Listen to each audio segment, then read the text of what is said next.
kesekian kalinya Bapak memberi kami kesempatan bersekutu bersama-sama, memuji-muji Tuhan.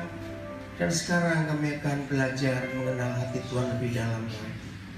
Terima kasih Tuhan untuk Persaudaraan Hope. Sekian banyak tahun Kau memberkati keluarga Kau Chandra dan semua tim pelayanan, sehingga sampai hari ini pelayanan tetap ada. Terpujilah nama Tuhan. Roh Kudus urapi kami semua, ketika kami belajar mengerti firman-Mu, mengenal hati Tuhan. Biarlah kehendak ini surga jadi buat kami semua. Dalam nama Tuhan Yesus kami bersyukur. Amin. Shalom, selamat malam. Silakan duduk semuanya. Terima kasih untuk hamba-hamba Tuhan di BD Hope yang memberi kesempatan untuk saya boleh hadir, boleh berbagi bersama-sama. Saya nggak ingat, ternyata ini ketiga kali saya sudah kesini. Puji Tuhan. Nah, nanti akan ada kesaksian dari Saudara Steve. Selesai nanti saya mengajar. Saya bersyukur ketemu saudara saya yang sudah tahun 70-an, waktu sama-sama di GBI Sulung, ada di sini lagi. Puji Tuhan. Baik, kita mau belajar firman Tuhan.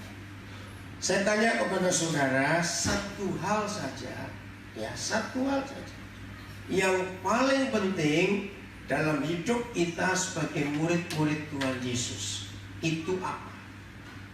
Semuanya boleh jawab, salah pun jangan takut. Satu hal saja.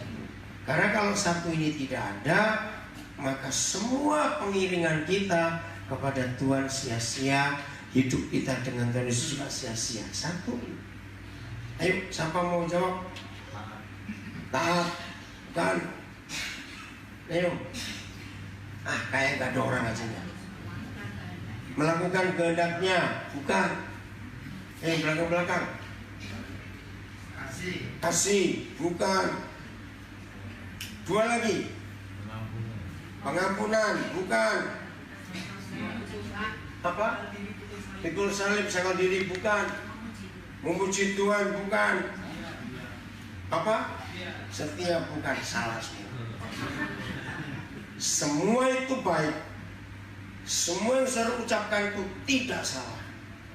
Tapi tanpa yang satu ini, maka semuanya sia-sia, yaitu mengenal Dia. Kok ada yang nggak? Bagaimana kita bisa memuji Dia kalau kita nggak kenal siapa Dia? Maaf, ada banyak orang Kristen rajin memuji Tuhan. Maaf, motivasinya supaya Tuhan dengar doa. Itu salah atau betul? Loh, jawab. Memuji Tuhan, doa pagi, doa malam, puasa, supaya Tuhan dengar doaku. Salah atau benar? Salah. Berarti kita nyuap Tuhan. Taat.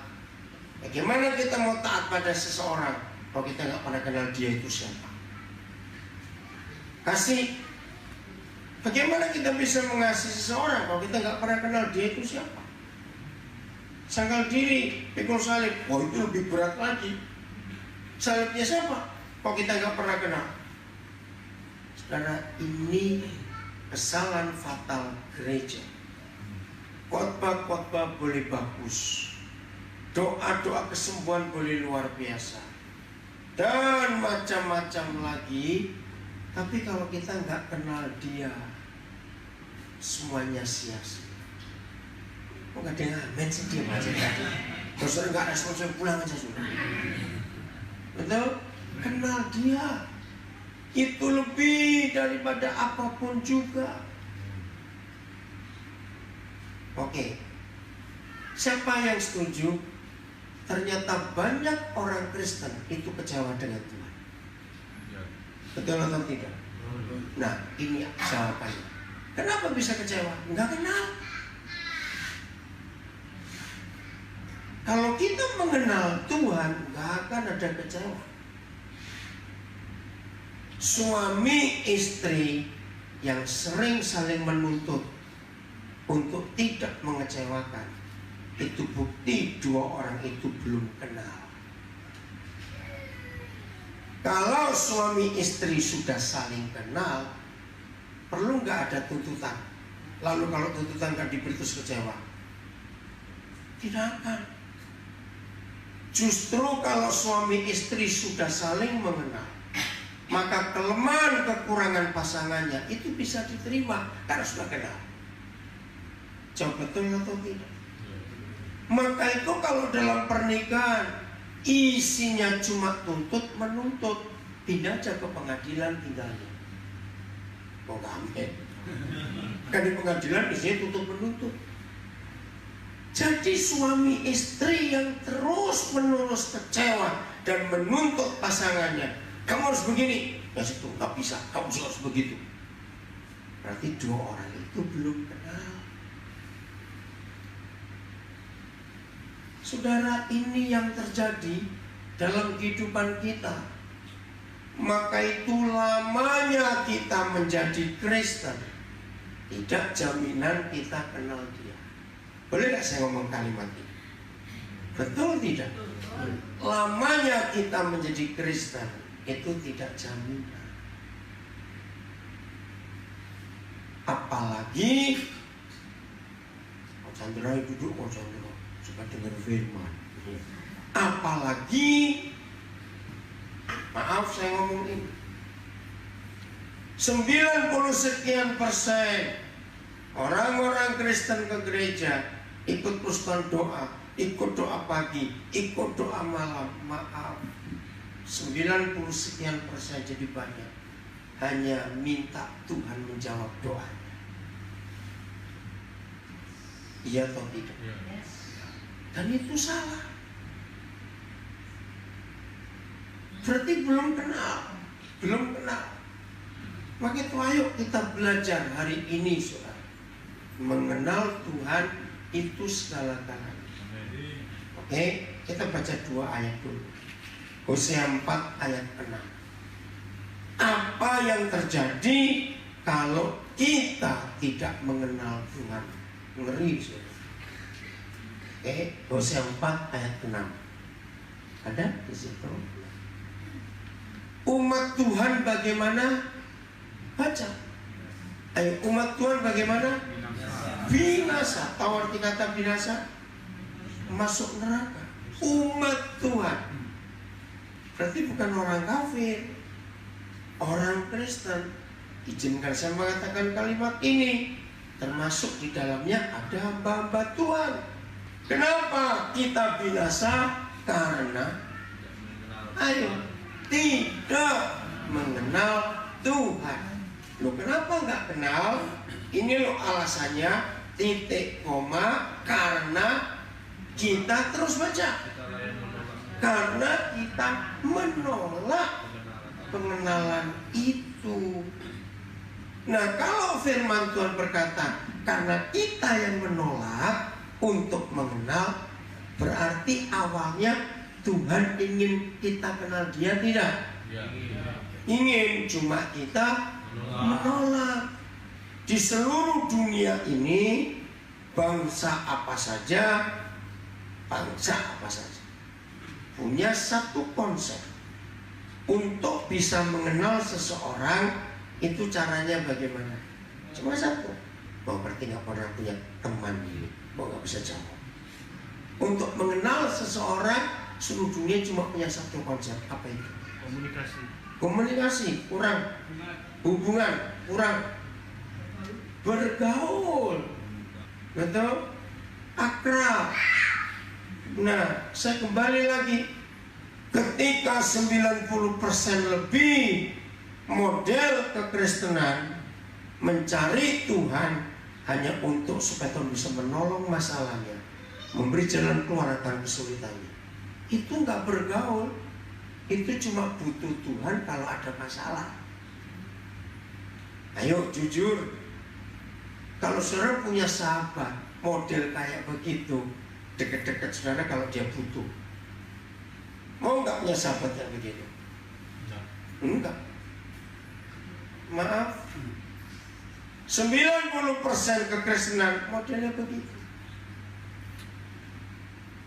Hosea 6 ayat 2. Jadi jangan menolak pengenalan itu. Papa ngajak kita kenal. Hosea 6 ayat 2. Oh, ayat 3, maaf, ayat 3. Nah, kata pertama apa? Marilah. Artinya apa? Mengajak. Marilah kita ngapain? Ayo baca dong. Mengenal dan berusaha sungguh-sungguh mengenal Yahweh Tuhan kita. Bayangkan. Maaf, kalau saya lihat sepintas baca saudara, maaf ya, saya tidak menghakimi, saya cuma ngomong sepintas. Kok Pak Chandra hilang lagi kemana? Ingat, Tuhan lebih suka Maria daripada Marta. Ayo Ci, ikut dengar firman Ci, maaf. Penting sekali. Pak Chandra mana Ci? Oh nggak ada. Pak Chandra nggak ada. Ini beda saya dengan hamba-hamba Tuhan yang lain. Saya selalu mengutamakan firman untuk apa saja. Jangan sibuk-sibuk melayani, tapi kita nggak suka dengan firman. Ya, kita tunggu dulu. Udah ada Cik?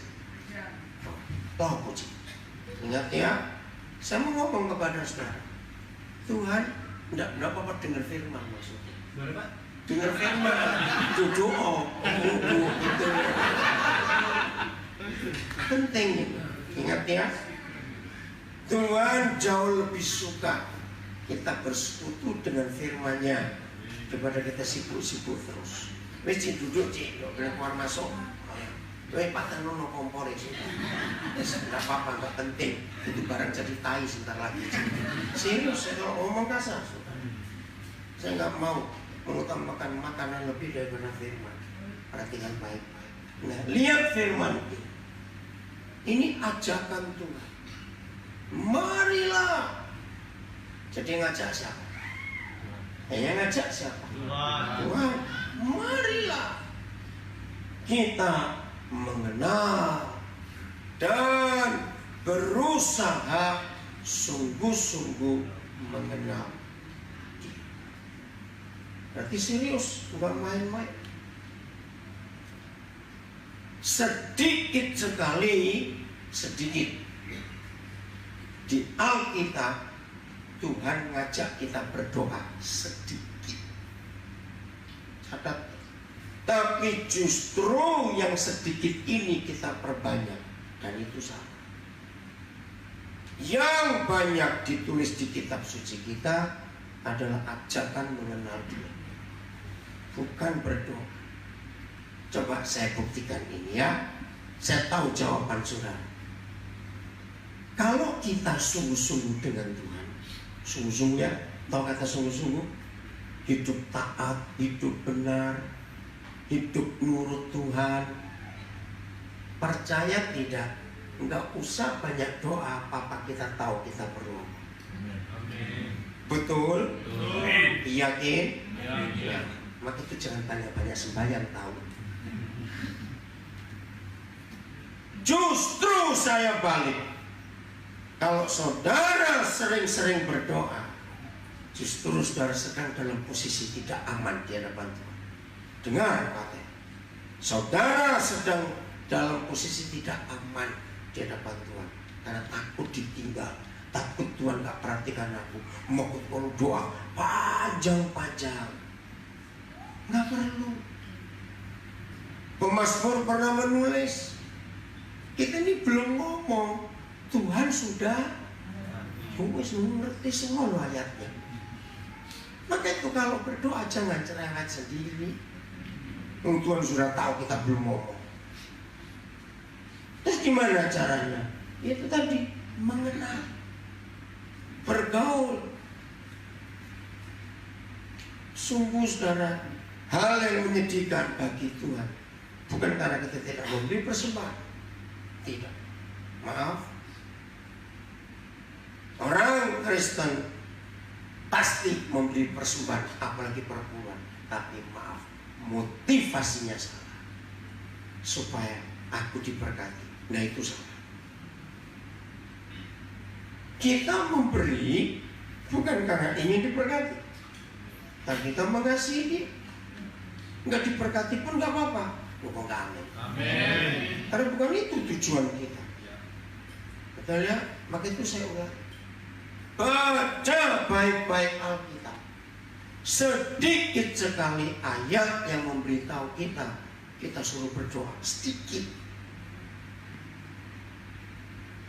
Tapi ajakan Tuhan untuk mengenal Dia itu luar biasa. Saya kembali pada suami istri. Makin lama usia pernikahan kita, makin lama makin panjang. Maka seharusnya kita berdua suami istri itu makin kenal atau tidak kenal? Makin kenal.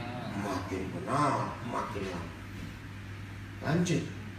Kalau makin kenal, tandanya cuma satu, salah pahamnya hampir nggak ada. Kenal kok.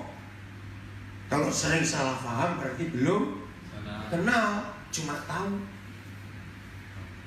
Nah, kalau suami istri makin kenal, berarti pertengkarannya makin kurang atau makin tambah? Seharusnya kurang. Tapi faktanya, Bayu jawab pendrek. Tapi faktanya, lah kok makin tua makin suka ribut. Maaf, berarti dua orang ini makin panjang usia perkawinannya, makin gak kenal. Loh, iya atau tidak? Nah, pertanyaannya, nah kalau dua orang hampir tiap hari di rumah tidur bareng, jangan sampai suami istri tidur gak bareng ya. Tidur satu tempat tidur, kok makin hari makin gak kenal. Terus mau lulu kita ngapain? Betul nggak kan aneh? Saudara, ini loh masalah. Saya ulangi lagi. Saudara betul-betul percaya kalau hidup kita dekat, akrab, nurut, taat, sungguh-sungguh dengan Tuhan, nggak banyak berdoa, Papa tahu apa yang kita perlukan? Itu dia. Serius, ini kebenaran yang luar biasa. Maka itu kita harus rajin-rajin periksa diri kita. Bagaimana perjalanan kita dengan Tuhan. Masih ingat dua murid laki-laki yang kecewa setelah Tuhan Yesus mati dan bangkit, tapi mereka nggak percaya, lalu mereka pulang kampung. Masih ingat? Ditulis di Lukas 24. Murid loh. Berarti mereka kumpul Tuhan Yesus nggak? Loh, yang lain jawab, saya tanya kok dia maju. Berarti mereka kumpul Tuhan Yesus nggak? Kumpul. 3,5 tahun kurang lebih. Tiap hari, catat. Tiap hari. Mereka belajar dan ikut Tuhan Yesus. Catat. Sekolahnya Tuhan Yesus ada liburnya nggak? Jawab, ada liburnya nggak? Nggak ada. Sampai hari Sabat aja ngajar, marah ke orang-orang Farisi. Jadi nggak ada liburnya.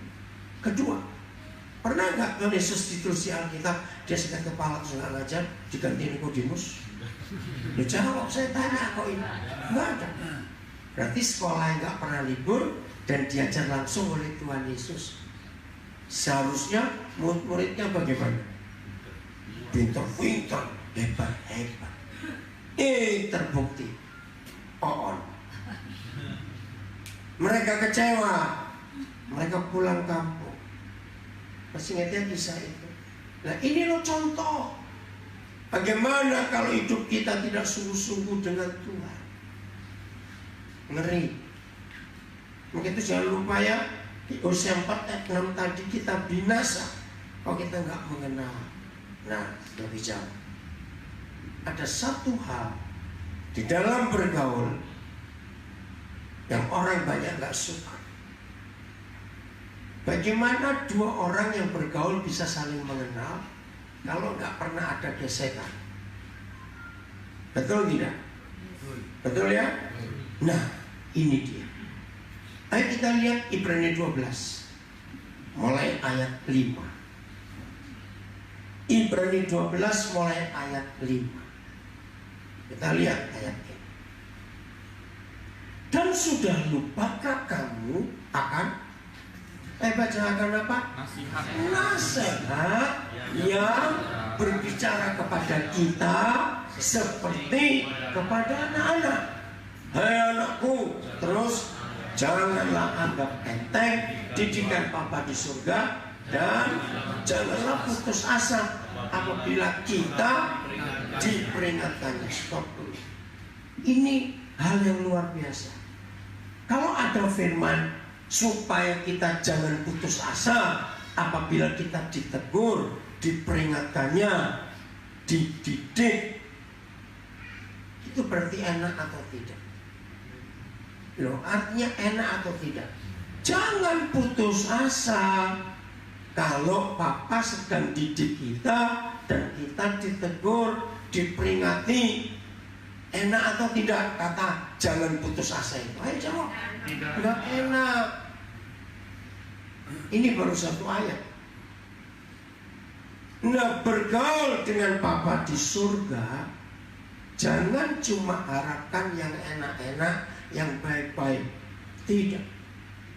Ada didikan, katakan amin, yang tidak enak buat kita.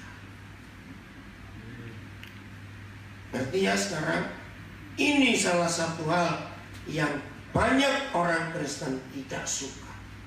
Maka itu selalu maksa Tuhan, berkati aku Tuhan, tolong aku Tuhan, anak-anakku Tuhan, Tuhan begini Tuhan, perusahaanku Tuhan, kerjaanku Tuhan, tokoku sepi Tuhan.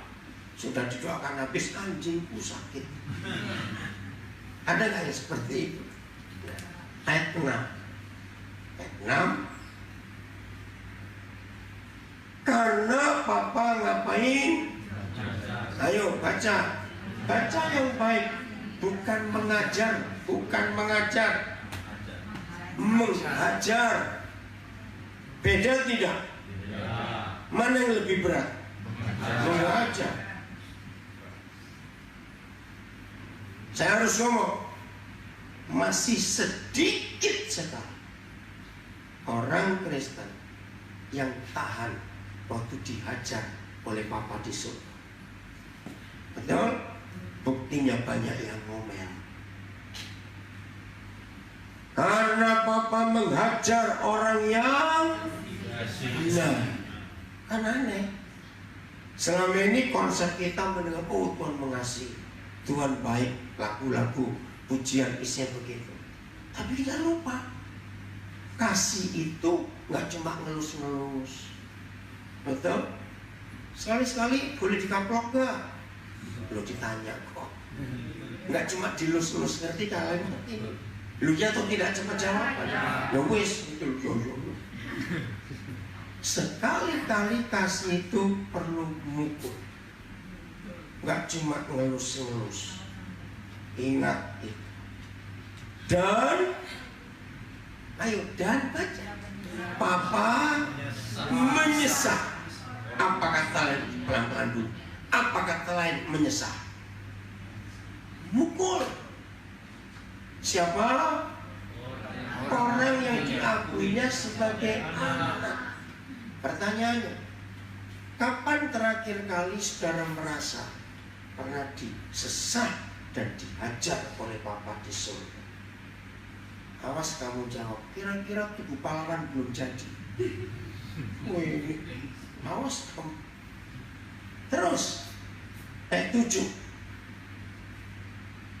Jika kita terus harus menanggung ganjaran. Kita sudah ketemu banyak menghajar, disesah, dididik, sekarang diberi ganjaran. Tuhan memperlakukan kita seperti anak. Terus di manakah terdapat anak yang tidak diajar oleh papanya? Nggak ada. Betul? Kalau papa sayang kita, dia harus ajar kita. Apalagi kalau kita salah. Ya atau tidak? Nah, maaf saya berkata, sedikit sekali ada hamba Tuhan khotbah soal ini, sedikit sekali. Sebagian besar isi khotbah para pendeta karismatik hanya diberkati, Tuhan tolong, mujizat masih ada, jangan takut. Itu bahaya pengajaran seperti itu. Membuat iblis sangat mudah menjatuhkan kita. Tolong perhatikan ayat. Di mana terdapat anak yang gak diajar oleh ayah. Terus ayat 8. Tetapi jikalau kita bagaimana? Bebas dari ganjaran, nggak pernah diurus, nggak pernah dididik, nggak pernah disesat, nggak pernah diajar, yang harus diapakan? Diderita. Berarti kata diderita, ya penderitaan. Maaf saudara, sedih melihat pengkhotbah sekarang. Saya harus ngomong. Diundang ke sana kemari, maaf, isinya cuma lucu-lucuan. Banyak atau sedikit anak Tuhan yang suka dengar khotbah yang lucu-lucuan begitu. Kapan kita dewasa? Khotbah yang hanya bohong-bohongan, jangan takut. Kalau saudara-saudara cek membeli perpuluhan, tenang saja, Tuhan pasti perhitungkan. Ndasmu buruk. Itu pendeta kurang ajar ngomong seperti itu. Dikira Tuhan itu mata duitan, bisa disuap dengan duit kita. Bertobat saudara. Ini konsep yang salah. Ingat firman Tuhan berkata, pemberitaan tentang salib itu yang penting untuk akhir zaman ini. Amin. Karena setan sedang bekerja meninabobokan kita, mengenak-enakkan hidup kita. Maka itu hati-hati. Terus sebenarnya, tetapi jikalau kita bebas dari ganjaran yang harus diderita setiap orang, maka kita bukanlah anak, tapi anak haram, anak gampang. Maaf, jangan marah. Setelah kita baca ayat ini, kira-kira di gereja-gereja sekarang banyak anak Tuhan beneran atau anak gampang? Maaf, karena mintanya yang enak-enak terus. Begitu dengar berita tentang salib, tentang didikan, penderitaan, kita nggak suka, hati-hati. Maka itu kita harus jujur pada diri kita sendiri. Bagaimana hari-hari terakhir sikap kita? Nyimpang dikit ya, nanti kita kembali. Filipi 1:29, coba lihat. Filipi 1:29. Nah, Filipi 1:29. Apa anugerah yang diberikan Tuhan kepada kita? Filipi 1:29. Oke, baca sama-sama. Kata kamu ganti kita atau saya, ya. 1, 2, 3. Sebab kepada saya dikaruniakan bukan saja untuk percaya kepada Kristus, melainkan juga untuk menderita untuk Dia. Saya ngomong lagi, sedikit sekali pendeta mengkhotbahkan ayat ini. Coba ingat, kapan terakhir kali saudara dengar pendeta khotbah ayat ini? Entah di mana saja. Pasti jawabannya lupa. Kenapa lupa? Ya mungkin nggak pernah dengar. Atau kan sudah terlalu lama. Jadi anugerah yang Tuhan beri kepada kita itu nggak cuma percaya kepada Tuhan Yesus, tapi lu baca. Tapi untuk apa? Menderita untuk Dia. Nah, jawaban penderitaan tadi itu di Ibrani. Kita kembali sekarang Ibrani 12 ayat berapa? 8 atau 9 caranya? Lupa saya tadi. 9. Oke. Ibrani 12 ayat 9. Perhatikan. Selanjutnya, nah perhatikan, kalau ada kata selanjutnya itu artinya apa? Selanjutnya, ayo.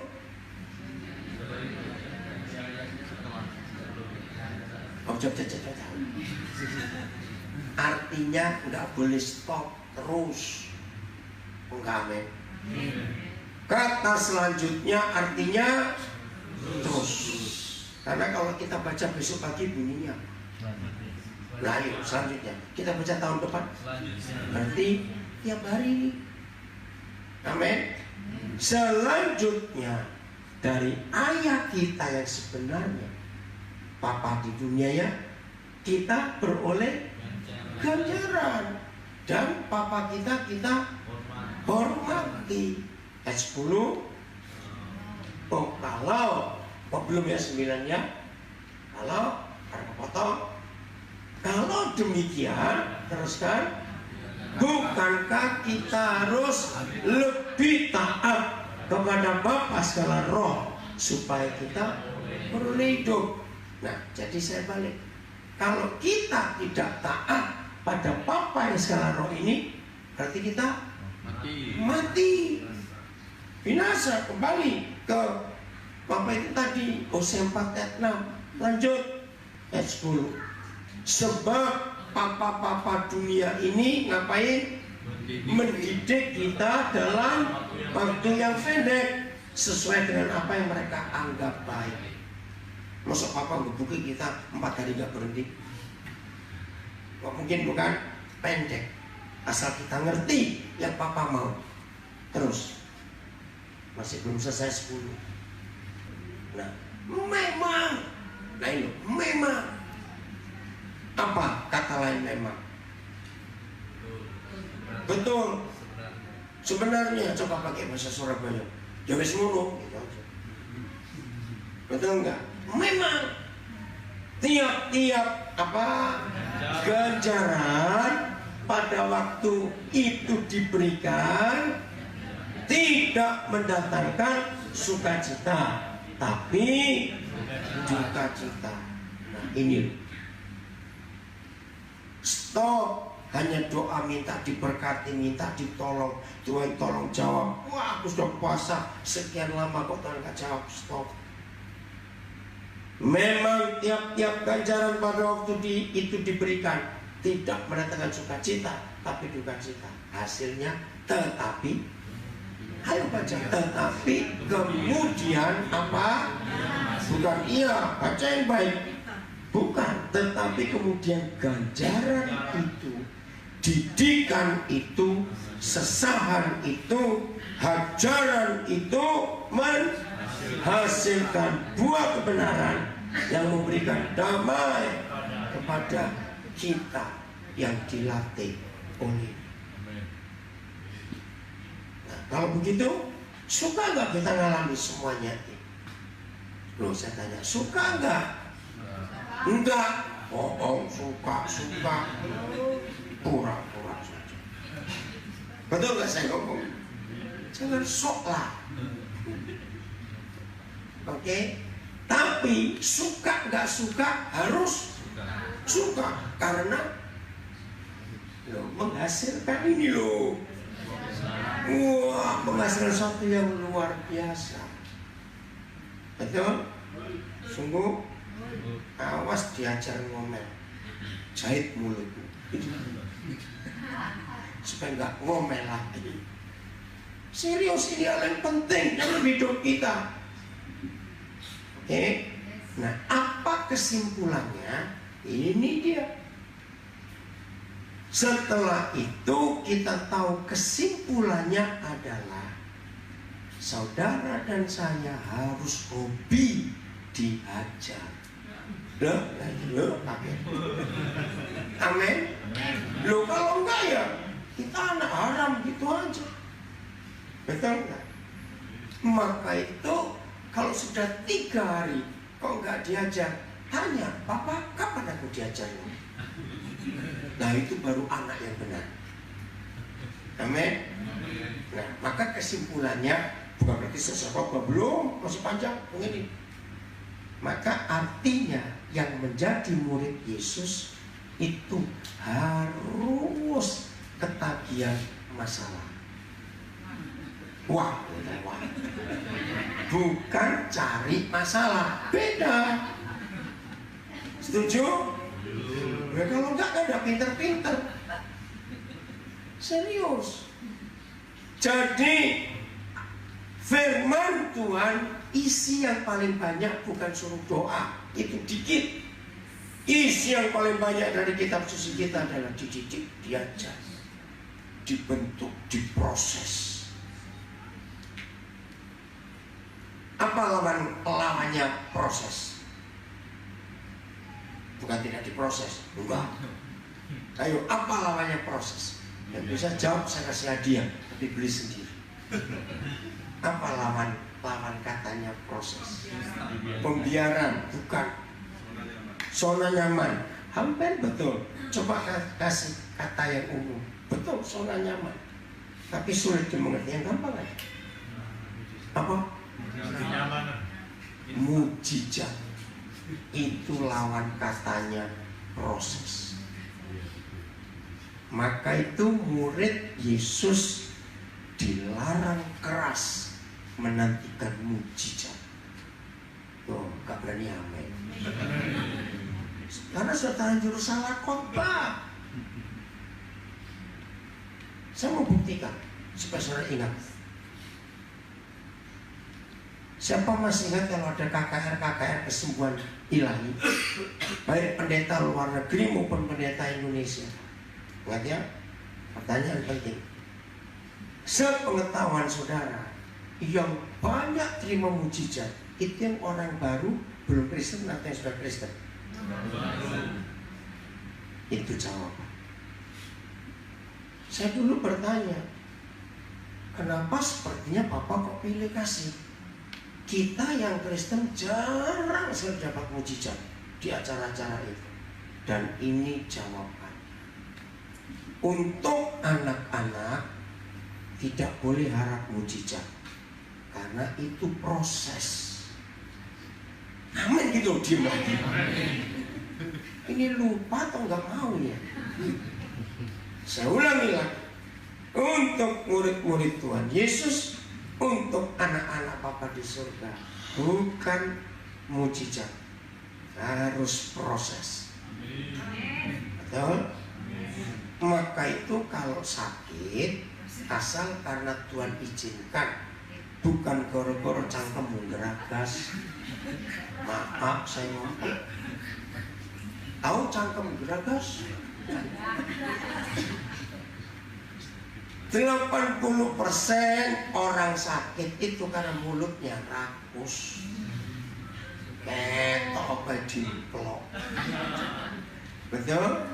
Maka itu kitab suci kita adalah satu-satunya buku yang menuliskan apa saja yang boleh dimakan dan apa saja yang nggak boleh dimakan.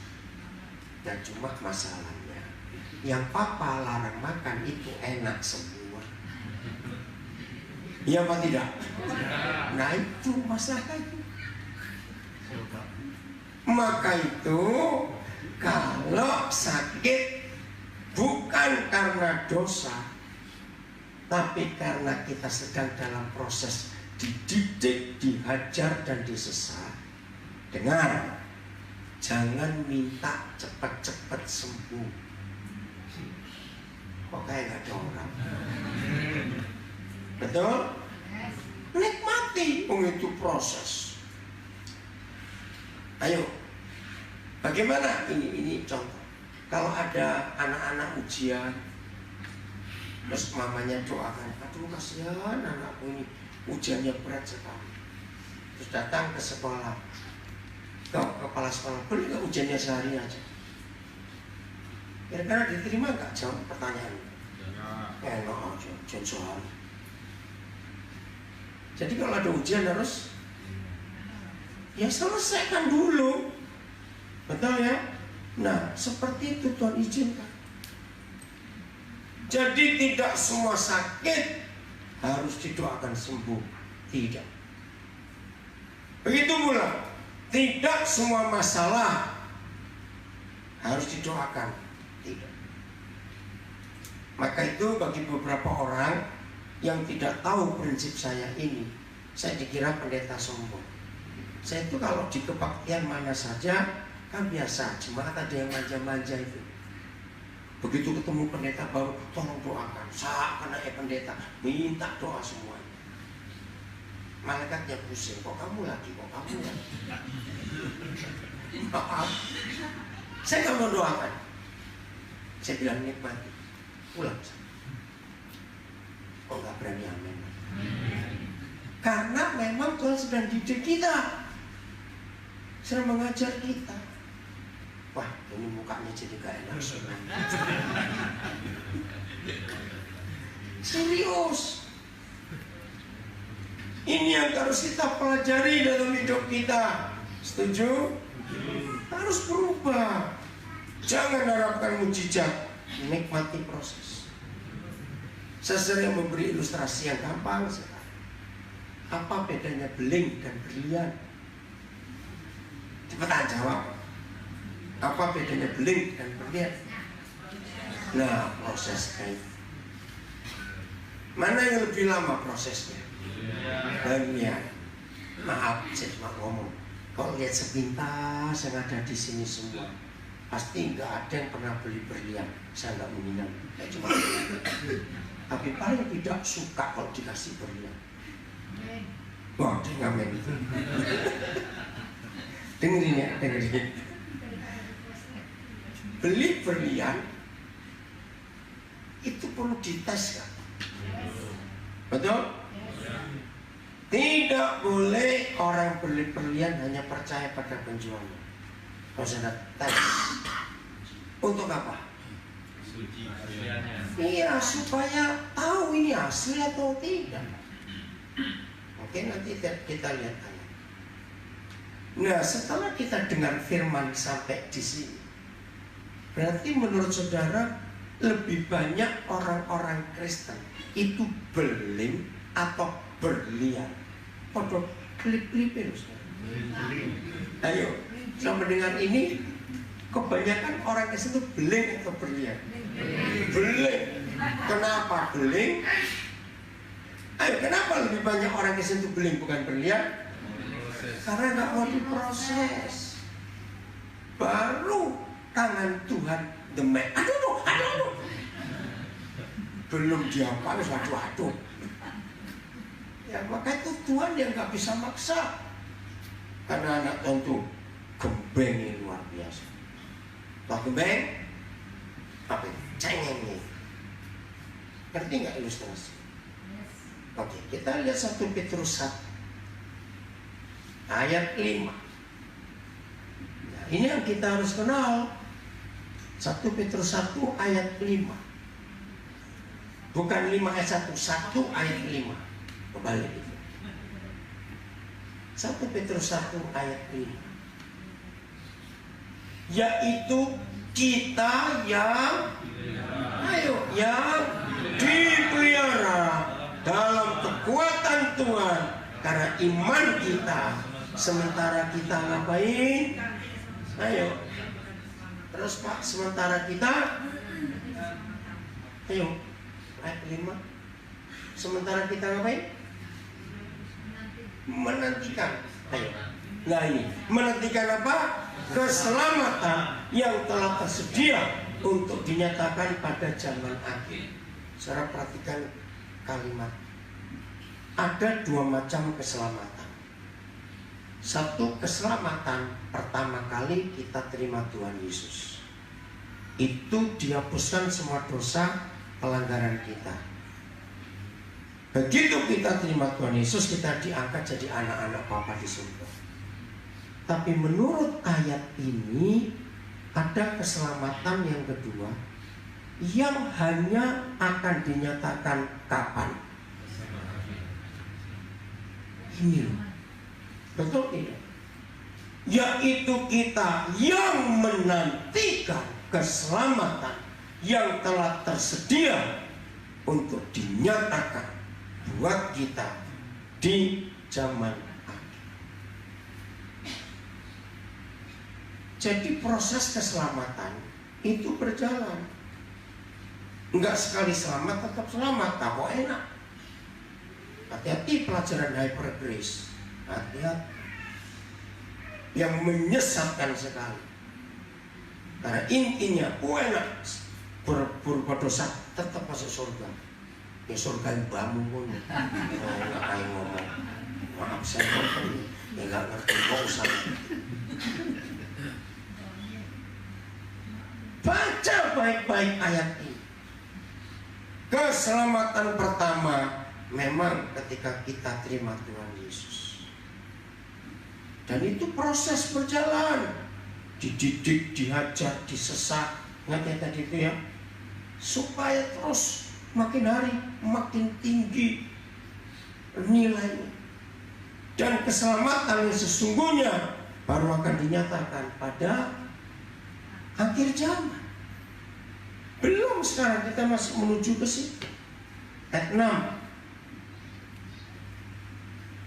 Nah ya, ayat 6. Jadi nanti pulang di rumah renungkan lagi ayat 5 1 Petrus 1. Kata pertama apa? Ayat 6. Bergembiralah. Stop dulu. Nah, kalau mendengar kata bergembira, itu logikanya kita akan dapat apa? Hadiah, bonus, wah macam-macam. Enggak. Bergembiralah akan hal itu terus sekalipun kapan. Nah ini rahasia. Kalau kita baca besok bunyinya apa? Sekarang.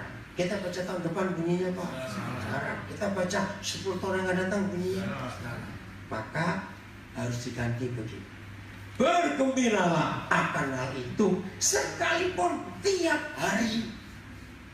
Lu gak amin lagi. Mulai sekalipun kapan, tiap hari. Ngapain kita, saya, ayo seketika harus berduka cita oleh enggak cuma satu pencobaan, berbagai. Saudara, sedikit sekali pendeta sekarang khotbah soal salib ini. Maunya sukses, diberkati, kaya, berhasil, saudara. Mujizat masih ada. Stop, itu pembohongan dan pembodohan. Yang benar adalah kita harus lewat proses. Apalagi kalau bicara tentang mempelai Tuhan Yesus. Lihat fakta hidup sehari-hari. Kalau ada orang menikah, yang paling ribet ditandani itu pengantin laki atau pengantin perempuan. Paling ribet, jam-jam. Itu hanya untuk difoto cepat-cepat saja. Masa sepanjang umur itu pernikahan pakai pengantin dan pengantin terus? Ngerti nggak pertanyaan? Mungkin tidak. Tidak, cuma untuk sebentar aja. Apalagi kita akan menjadi mempelai Kristus, harus dirawat baik-baik. Setuju ya? Itu prosesnya. Terus, untuk apa? Kita harus alami berbagai-bagai pencobaan. Terus, maksud apa? Bukan, saya sudah tahu itu semuanya itu bukan. Maksud berbagai-bagai pencobaan tadi, ayo ialah untuk membuktikan kemurnian iman kita. Nah, ini yang saya katakan tadi, beli berlian harus dites, diuji palsu atau benar, dilihat apa itu, bukan cuma kadarnya, itu loh, bukan apa, gosokannya itu loh, cuttingnya, dilihat bening atau ada cacatnya di dalam, betul nggak? Wih, ngekernya sampai luar biasa. Nah, seperti itu maksud semua pencobaan, ujian, didikan, sesahan, hajaran, proses bukan mujizat, ialah untuk membuktikan kemurnian iman kita yang nilainya bagaimana, baca? Ayo sesuai gini, jauh lebih tinggi nilainya daripada emasnya fana yang diuji kemurniannya dengan lilin. Kok enak? Dengan apa? Api. Kira-kira api kecil atau api besar? Besar.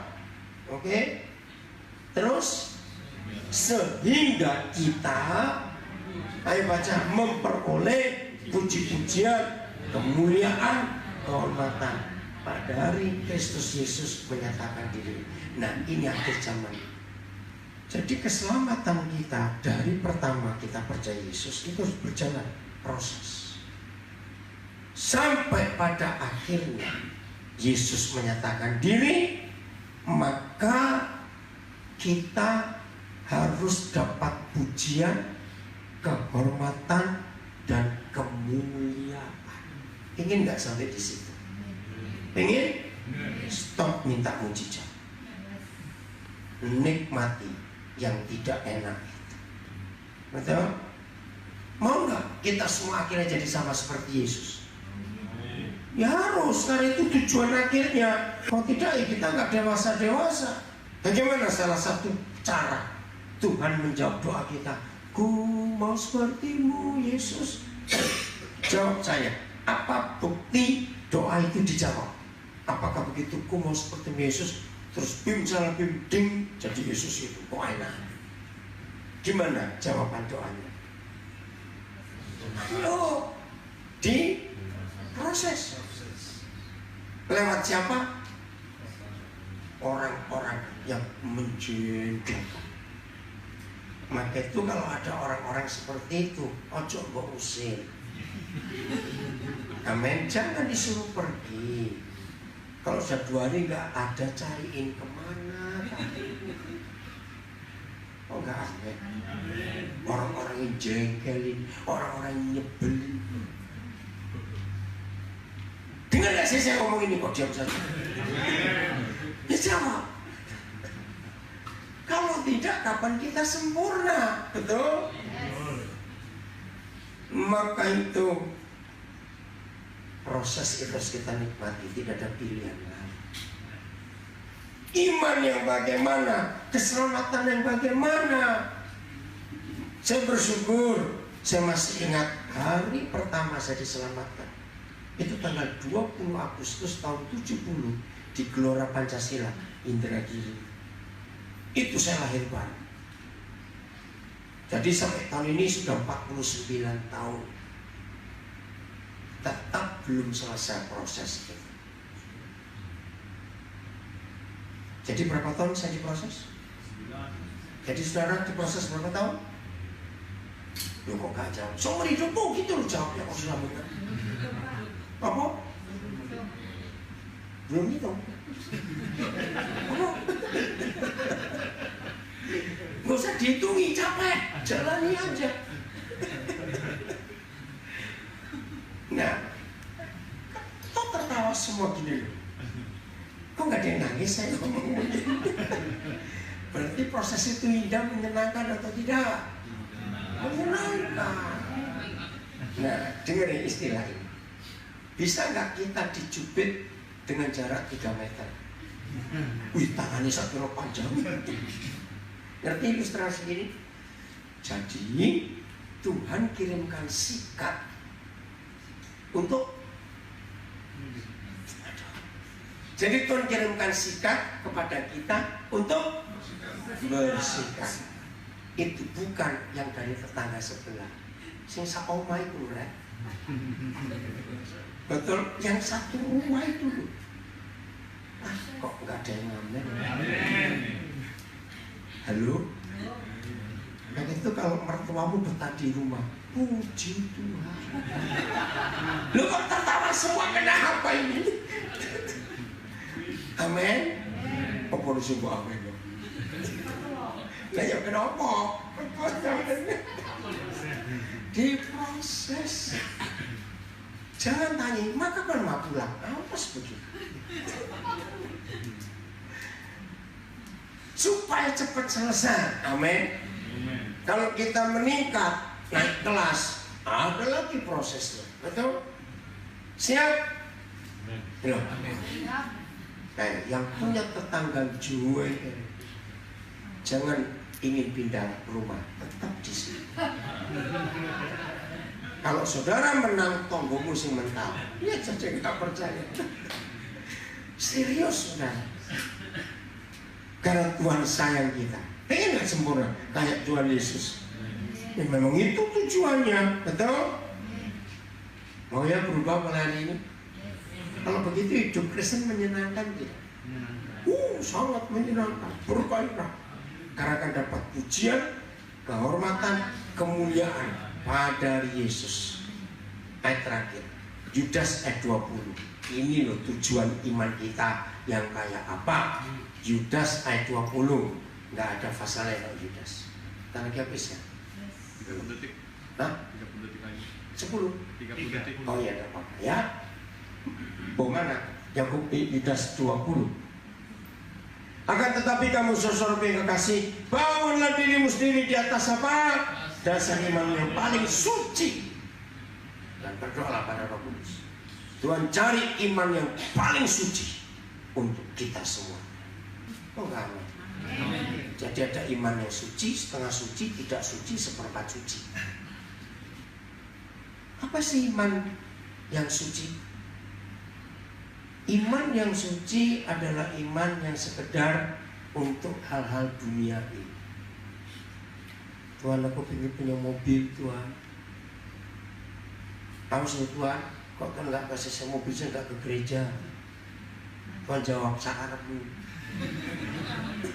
Betul enggak? Tuhan kok diancam, enak. Awas sama dia. Iman yang suci hanya iman Tuhan tolong saya. Itu iman yang suci.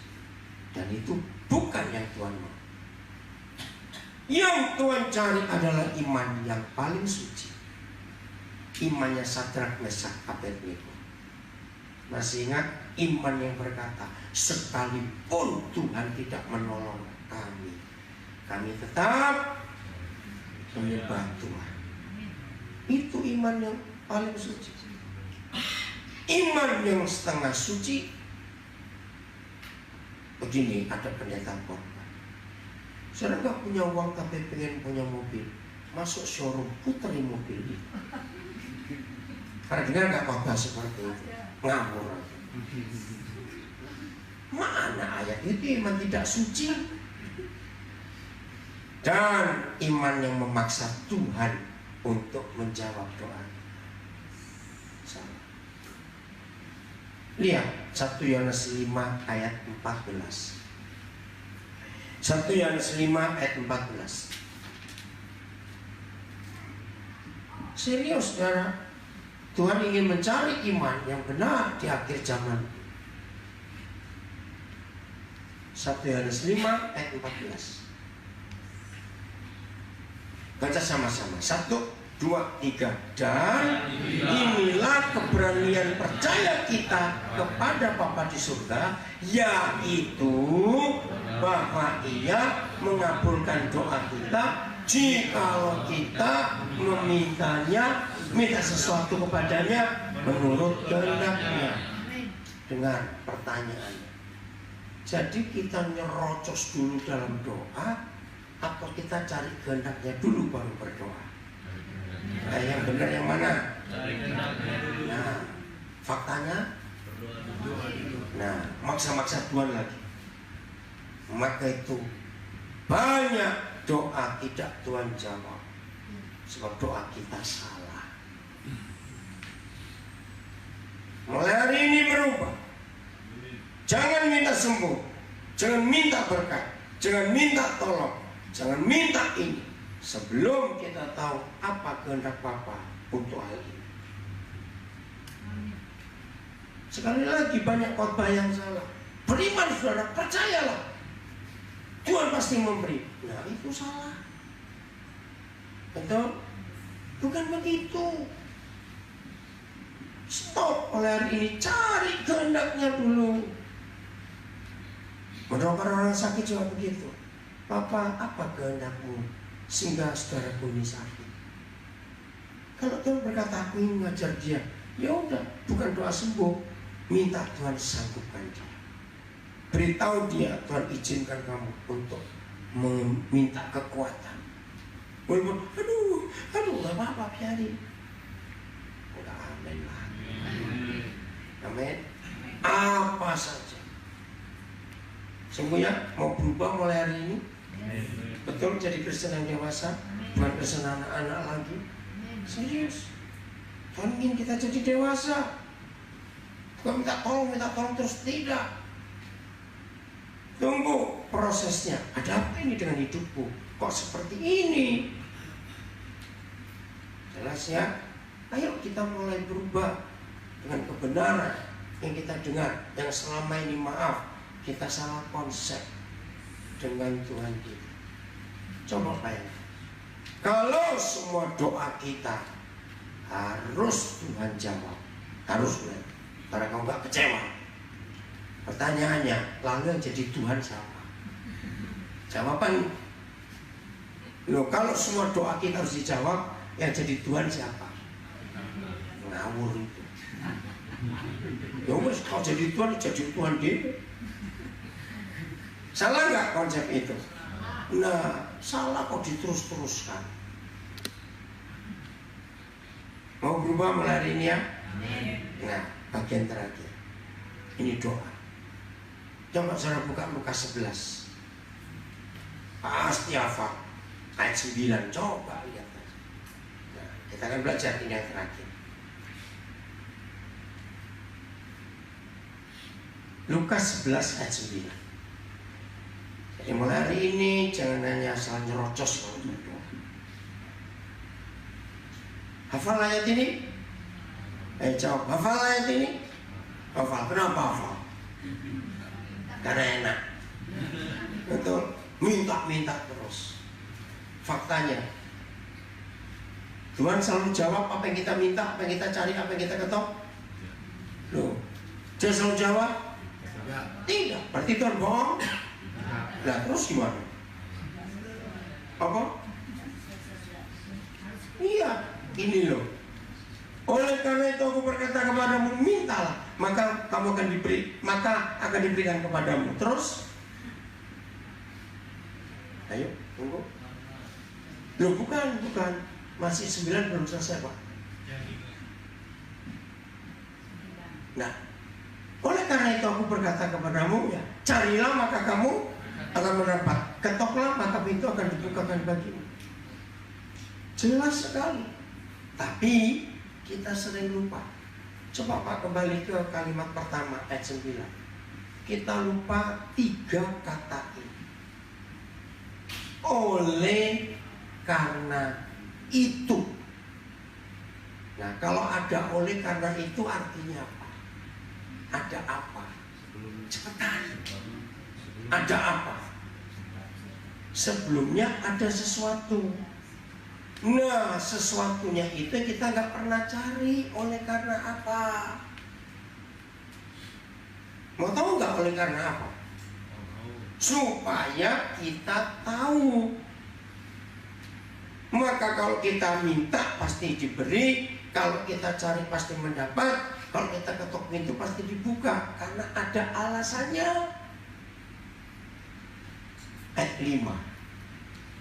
Ini alasannya. Ayat 5. Lalu kata Yesus kepada mereka, jika seorang di antara kamu, di antara kita ya, pada tengah malam pergi ke rumah, ayo, seorang sahabatnya dan berkata kepadanya, saudara pinjamkanlah kepadaku 3 roti. Kenapa? Terus, ayo, sebab seorang sahabatku yang sedang berada dalam perjalanan singgah ke rumahku dan aku tidak mempunyai apa-apa untuk dihidangkan kepadanya.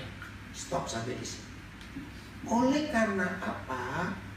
Oleh karena tengah malam kita kedatangan tamu yang dalam perjalanan. Misalnya ada teman kita dari Malang mau ke Bojonegoro lewat Surabaya. Begitu sampai Surabaya tengah malam, nggak ada warung, nggak ada toko buka, padahal anak-anaknya lapar. Nah, sahabat kita ini ingat, kita kan punya saudara di Surabaya. Ayo mampir. Nah, mampirlah, misalnya sahabatnya Ko Chandra tadi. Sampai rumah sini, pas rumah ini lagi nggak ada makanan. Tapi Ko Chandra ingat punya sahabat yang punya toko roti. Kamu tunggu ya, aku ke rumah teman. Nah, Ko Chandra sampai ke sana. Ditanya, ngapain malam-malam? Aku pinjam 3 roti. Untuk siapa? Untuk temanku yang malam ini mampir ke rumah, aku gak ada makanan, mereka lapar. Jelas ya? Sampai ayat ini. Sekarang ayat 7. Masakan ia yang di dalam rumah itu siapa itu? Ini siapa? Yang dalam rumah itu siapa? Bukan Ko Chandra ya, toko roti itu ya. Toko roti itu akan menjawab, jangan mengganggu aku. Pintu sudah tertutup dan aku serta anak-anakku sudah tidur. Aku tidak dapat membangun dan memberikannya kepadamu. Jadi ditolak gak permintaan Ko Chandra? Ditolak. Tapi luar biasa, yang namanya Chandra ini dua blok. Lihat bloknya ayat 8 ini. Saudara dan saya harus sendablek Ko Chandra. Oh enggak, amin. Aku berkata kepadamu. Dengar. Siapa yang berkata? Bukan Ko Chandra. Siapa yang berkata di sini? Tuhan Yesus. Aku berkata kepadamu, sekalipun yang punya roti tidak mau bangun dan memberikannya kepada Ko Chandra, nggak mau. Terus, tapi 2 orang ini bersahabat baik. Ini terjemahannya ngaco sekali. Maka itu jarang orang bisa ngerti. Maka itu saya pakai terjemahan Babas. Tapi Ko Chandra dan yang punya roti itu sahabat baik. Karena sikapnya yang tidak malu itu sikapnya siapa? Nah, ini yang saya katakan dableknya itu di sini. Tidak malu. Kenapa Ko Chandra tidak malu? Jawab cepat. Ya, kenapa dia nggak malu itu karena apa? Iya, ada temannya yang perlu makanan malam ini. Betul? Karena sikap Ko Chandra tidak malu itu, maka saya katakan dablek tadi. Semua saudara, saya harus bersikap yang dablek. Tidak pernah malu. Akhirnya, siapa yang kalah? Yang punya roti. Jadi begini arti ayat 8. Ko Chandra ngetok terus. Yang punya roti jawab, ketoklah sampai capek. Aku gak akan bangun dan aku tahu kamu gak akan marah karena kamu temanku. Nah, Ko Chandra sama tabletnya ngomonglah sampai capek, gak mau bangun. Aku akan tetap ketok. Dan aku tahu kamu gak akan marah karena kamu temanku. Ngerti gak? Ini dia. Akhirnya yang kalah siapa? Nah, ini rasul. Siapa sahabat kita yang punya pabrik roti itu? Namanya Yesus. Dia orang Bethlehem. Oleh karena itu, aku berkata kepadamu, mintalah, carilah, ketoklah. Jadi untuk siapa? Jawab, untuk siapa? Bukan untuk anak-anaknya Ko Chandra. Justru saudara dan saya harus tahu malu. Harus tak merampok surga. Berkati aku Tuhan. Tolong anakku Tuhan, cucuku Tuhan, mantuku Tuhan, besanku Tuhan, ponaanku Tuhan, iwak emasku Tuhan. Oh ini mahal Tuhan, mau mati ini koin. Ngerti? Itu harus tahu malu. Tapi kalau saudara punya, jangan coba ngedor rumah orang Bethlehem, disiram banyu kamu. Betul? Kenapa disiram air? Karena kita punya kok. Ini hanya kalau nggak punya. Maka itu ingat itu Pak. Banyak nggak tengah malam ini orang lapar di sekitar kita? Banyak tidak? Banyak. Ketika kita nggak punya, dableklah kepada yang punya roti. Pinjam, bukan minta. Pinjam. Artinya harus kembali, bukan minta. Semua kita. Ngerti ya? Jadi betul malam hari ini, kalau kita doa jangan ngerocos sendiri. Tunggu apa kehendak Tuhan. Kita percaya kalau kita berubah hidup ini luar biasa. Amin. Tuhan memberkati kita semuanya, karena kesetiaan Tuhan luar biasa untuk kita. Dan jadilah pelaku firman. Oke, Steve akan beri kesaksian. Saudara, Steve ini buta, bukan sejak lahir. Dia buta hampir 5 tahun yang lalu karena ditabrak orang. Enak gak? Enak gak? Enggak. Kalau cuma ditabrak patah kaki masih lumayan. Ini buta langsung. Jadi tengkorak, kepalanya hancur, tulang penyangga mata hancur, begitu langsung hilang. Rahangnya patah, dari dagu tengah ini lepas, saluran pernapasan hidungnya patah. Karena motor yang nabrak dia naik mobil kecil, ada orang mabuk naik motor gede, keluar jalur, naik ke kap mesin, naik ke kaca mobil, naik ke kap atas.